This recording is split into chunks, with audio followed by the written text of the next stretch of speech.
Victoria college ও basic শিল্পনগরী এলাকায় বছর জুড়ে জলাবদ্ধতার ভোগান্তির শেষ নেই। নগর প্রশাসন বিভিন্ন উদ্যোগ নিলেও ভোগান্তি কমছে না বলে অভিযোগ জনপদের মানুষের। এ বিষয়ে আরো জানাতে কুমিল্লা থেকে সরাসরি যুক্ত আছেন সহকর্মী এইচ.এম. মহিউদ্দিন। মহিউদ্দিন, একটু জানাবেন জলাবদ্ধতার এখনকার চিত্র কেমন? ধন্যবাদ অর্থই আপনাকে। আপনি যেমনটি বলছিলেন যে কুমিল্লা একটু বৃষ্টি নামলেই নগরীর বিভিন্ন এলাকায় জলাবদ্ধতা দেখা দিয়েছিল, তবে এই জলাবদ্ধতা নিরসন থেকে কুমিল্লা সিটি কর্পোরেশন নবনিযুক্ত যে প্রশাসক ইসুফুল্লাহ টিপু তার একটি চ্যালেঞ্জিং কাজ হিসেবে তিনি নিয়েছেন। তবে নগরীর বিভিন্ন এলাকায় তিনি ড্রেনেজ ব্যবস্থা এবং পানি নিষ্কাশনের ব্যবস্থা নিলেও এই কুমিল্লা বিসিক নগরী শিল্প এলাকা এবং কুমিল্লা ভিক্টোরিয়া কলেজের সাধারণ শিক্ষার্থীরা প্রবেশের দ্বার এই এলাকাতে কন্টিনিউ কিন্তু এই জলাবদ্ধতা দেখা দিয়েছে। আমি যদি একটু পিছনে দেখাই, এটি হচ্ছে কুমিল্লা বিসিক শিল্পনগরী এলাকার যে এখানে আসলে বিভিন্ন যে ক্ষুদ্র যে মাঝারি উদ্যোক্তারা রয়েছে সেই উদ্যোক্তাদের বিভিন্ন কোম্পানি ফ্যাক্টরি রয়েছে, এগুলোর যে পানি নিষ্কাশনের জন্য যে ব্যবস্থা রাখা দরকার আসলে এখানে কোনো ব্যবস্থা রাখা হয়নি।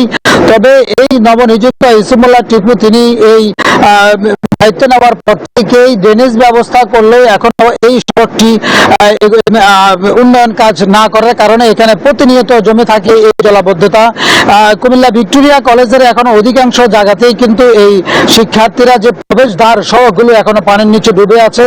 তবে এই কুমিল্লা শহরের বিভিন্ন এলাকাতে এই শহরের পানি নিষ্কাশনের জন্য যে প্রয়োজনীয় ব্যবস্থা ড্রেনেজ পর্যাপ্ত রাখা দরকার ছিল সেটি আসলে একটু অপরিকল্পিত থাকার কারণে পানি নিষ্কাশন না হওয়ায় সেখানে প্রতিনিয়ত এই জলাবদ্ধতা সৃষ্টি হয়েছে। তবে এই জলাবদ্ধতার মধ্য দিয়ে সাধারণ মানুষ তাদের জীবন মাত্রা এবং তাদের দুর্ভোগ সহ তারা প্রতিনিয়ত এই জলাবদ্ধতার মধ্যে দিয়ে তাদের জীবন কাটছে।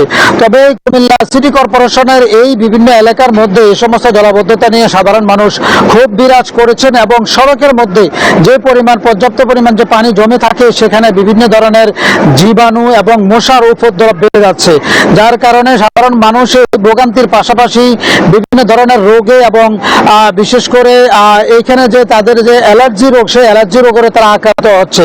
আমরা সাধারণ শিক্ষার্থীদের মাঝে আমরা কথা বলেছি, তারা যেমনটি বলেছিলেন যে আসলে এভাবে যদি কোনো কন্টিনিউ যদি কোনো এই জলাবদ্ধতা নিরসন না হয় তাহলে সাধারণ শিক্ষার্থীরা তাদের যাতায়াত এবং চলাচল এবং কুমিল্লা বিসিক শিল্পনগরী এলাকার যে খাদ্য উৎপাদিত হয় সেগুলো আসলে কতটুকু পরিবেশসম্মত হবে এমনটাই হুমকির মুখে এই এলাকার মানুষ। তো এই ছিল কুমিল্লা বিসিক শিল্পনগরী এলাকা থেকে আমার কাছে সর্বশেষ। চলে যাচ্ছে স্টুডিওতে অর্থই। ধন্যবাদ আপনাকে। এইচ.এম. মহিউদ্দিন জানাচ্ছিলেন কুমিল্লা থেকে। প্রতি সপ্তাহে সর্বোচ্চবার বিকাশ পেমেন্টে 50 জন হবেন পেমেন্ট চ্যাম্পিয়ন। জিতে নিন টিভি সহ আকর্ষণীয় সব প্রাইজ।